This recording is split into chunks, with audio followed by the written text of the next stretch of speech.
Hello, my name is Trina, better known as Dark Moon Doll, and today I'm going to continue with the tutorial that I have been working on for Lady of Fire Poetry.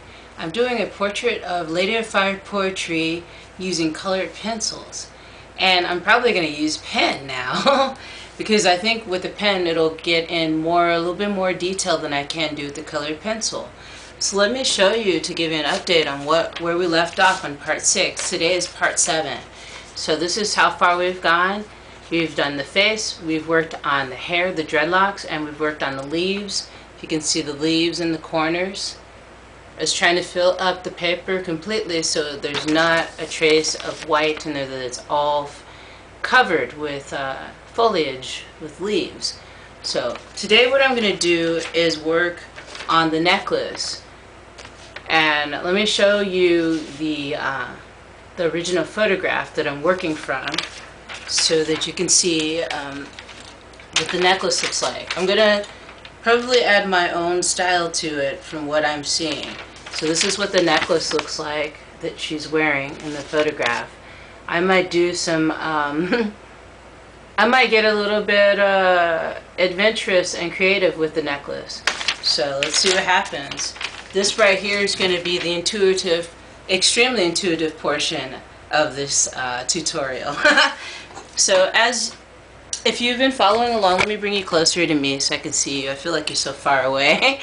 If you've been following along with this tutorial, you'll know that in the beginning I didn't really have I didn't have brand new colored pencils. I was using my son's, so I thought, be wise and buy my own set. So because Lady of Fire Poetry was able to donate to my Patreon, she became my patron, I was able to buy these colored pencils. These colored pencils are Prismacolor Premier, and they're the soft core ones. And I like the colors. They're very bright and vibrant. Really enjoying working with these colors. So yeah, thank you so much, Lady of Fire Poetry, for being my patron on Patreon. So I'm going to get started with this. I think I want to, like I said, start in with the necklace. So what I'm going to use is, actually, I think I'll just use a black colored pencil, to draw in the basics of the necklace. So we'll get started now. And I'll show you the basic shapes that I'm going to use for the necklace. So, because I'm seeing just one shape, so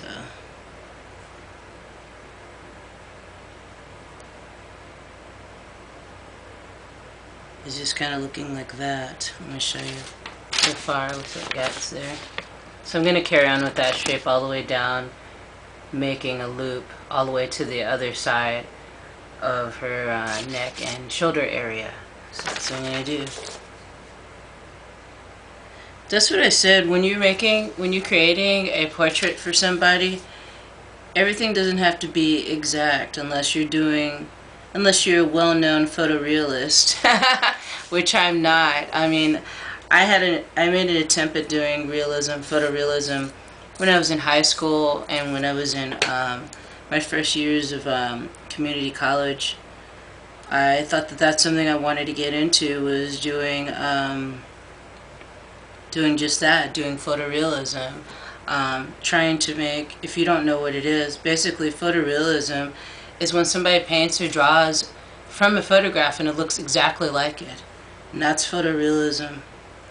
It's just funny to think that at one point in time, the only way that people could have a portrait of themselves or a picture of themselves is if an artist painted or drew their face. And how time has changed with technology, with people in their selfies. I mean, I guess you would consider the selfie the modern day portrait, self-portrait.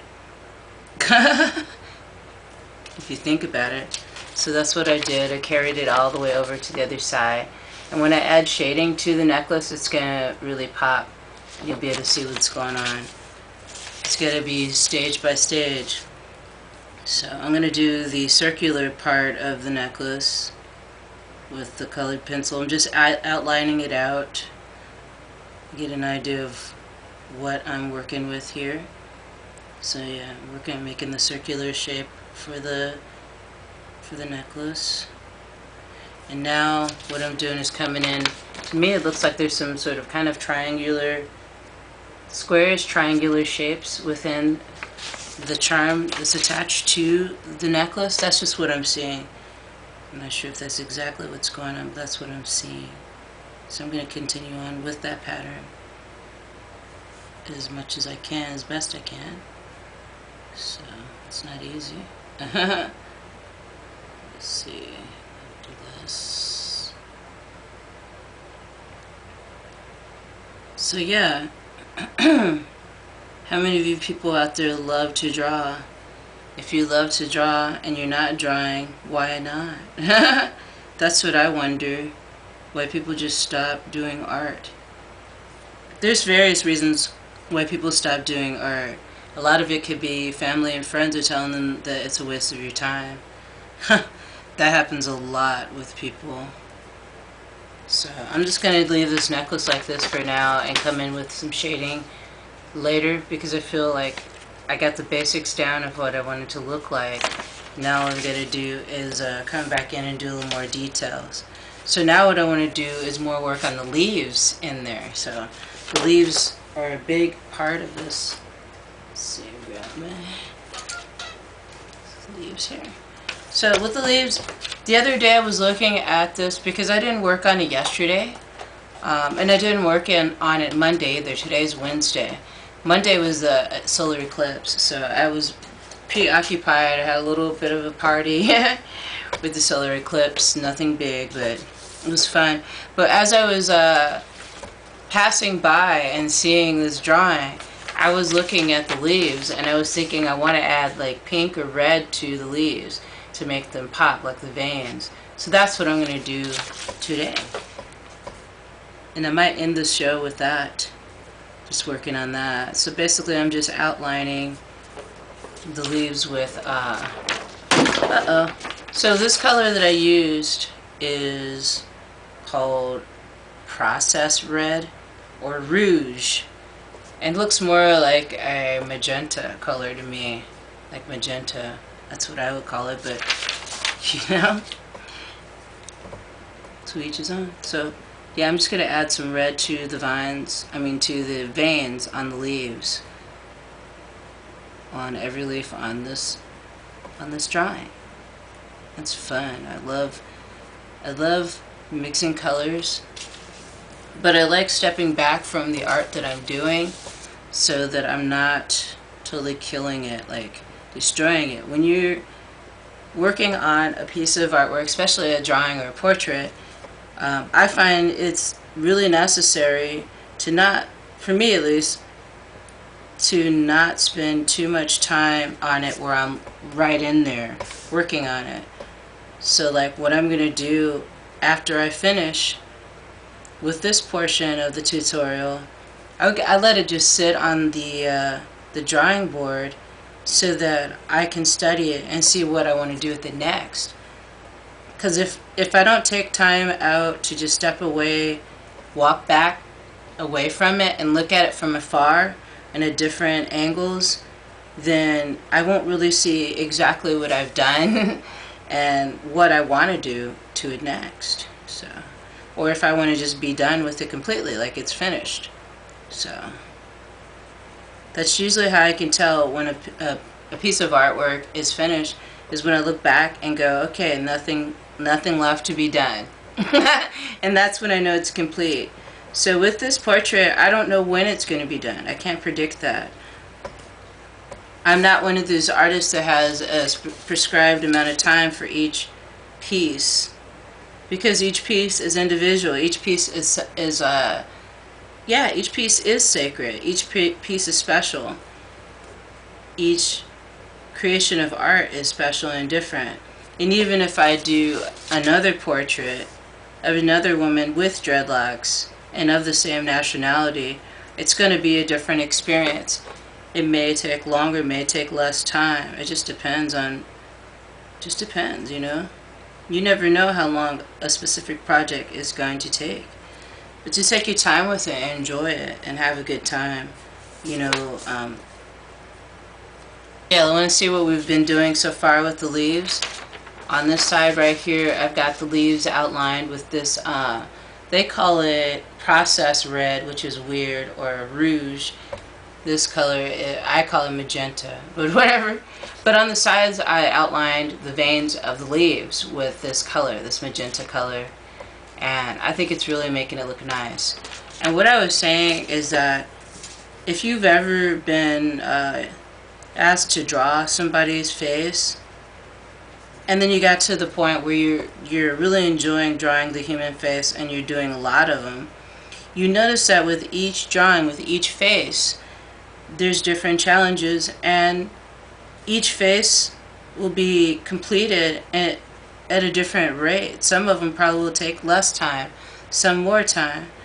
It all depends on what, I think for me at least with doing portraits, it all depends on, with me, who the person is. Seems like the energy that's coming forth. How easy I can read what's going on within the photograph. That helps too. You know, I try to get the likeness somewhat there, but like I said before, to me what's more important is the spirit of the drawing, or of the photograph that I'm working from. That's what's most important, is paying attention to that, seeing the energy that what's in that one drawing, and capturing that energy, that essence of that person as best as you can, and not trying to be such a perfectionist. That's what happens to a lot of people when they get excited about art and they want to start drawing. They want to get their art supplies and give it a whirl and see what it's all about. And I think that's a great thing. But what I think people should do is realize that if you're just starting out, realize that you're just starting out. Because some people get so frustrated easily when they first just start experimenting with art, whether it be drawing or painting or whatever other artistic medium is out there that you want to explore. So there we go. Here's Common Law. See, with that magenta on there, looking good. Even like the necklace, how it looks, even though it's not completely finished. I like the outline of it. That's a good idea to do, like for jewelry. If you're not sure how to draw it, just use the basics of what's going on in the necklace or whatever, the earrings or whatever, the piercings. Piercings are interesting to draw on a person. I do that on a lot of my freeform drawings. I call them stream of consciousness drawings, where I just let my imagination do what it wants to do. And a lot of the people that I draw end up having piercings. Yeah, I only have one piercing in each ear. And that's it. That's all I have for piercings. Not because I don't want any, but because I just never got any other piercings. I thought about doing a nose piercing, just a stud on my nose, so it's not a priority, obviously. But yeah, I experiment with all different types of faces when I'm drawing, and I like to draw different types of faces, different nationalities, different hair textures. The personality of the person really pops out when you're drawing them for real. And then when you put a background, it really starts to pop. See how that's starting to pop out? Her face is popping out within the foliage, the leaves on the side, of the other side of the drawing. It's exciting to see this painting, or this drawing, which could be turned into a painting, this drawing emerge. It's beautiful. Yeah, I did say eventually I'll show you guys how I paint step by step, like do a painting. That will be a very long process for me, because when I paint, it takes a lot longer than a drawing. And There's a lot more planning going into it, seeing how you have to set up the water for paint, cleaning your brushes, have something to dry your hands off for not getting too dirty, and having a nice area to paint helps also as well. Okay, so yeah, it looks like I got all the leaves covered here. I'm going to come back in later on and do a little more shading on it and probably outline it in black pen is what I'm going to do next with that. But yeah, that's how it looks so far. I think it's looking beautiful. And I think I'm going to conclude what I'm doing on it today. But I want to show you again, and I'll try to include photos at the end of this show so you can see. My colored pencils are just rolling right off the drawing board, but whatever. But yeah, this is how she's looking so far, Lady of Fire Poetry. Yeah, and once I'm done, she asked if she could have a copy of it. So I'll give her a copy and put it in a really nice frame. I'll do something really special to the frame once it's done. And I'm going to keep you guys updated on what's up. So if you guys are interested in being my patron on Patreon, I'll leave the link in the description below and you can check it out. Like, you could donate as little as, I think, $5, maybe $2 is the smallest amount, but per month. And I can do like a tutorial for you. If I do a tutorial like for instance, a self-portrait would be a portrait of myself. I don't want to give out portraits of myself. But I mean, if I do a portrait of you, yeah, if you donate to the Patreon, I could do a portrait of you and I could show you how I made the portrait. And if you donate, like, say, $10 or something like that, I could do that tutorial and send you a copy of the portrait. So that's just something to think about if you guys are interested in that and doing that. And it just supports my art and helps me to continue to buy supplies so I continue making art. And a lot of the art that I create, I sell on my Etsy shop. And I'll have the links down below so you can check that out. And you can check out all the places online that you can find me and follow me through social media. So yeah, let me show you one more time. This is Lady of Fire Poetry so far. When I come back, what I'm going to work on is the leaves, the hair, and the necklace more. So stay tuned for that. And yeah.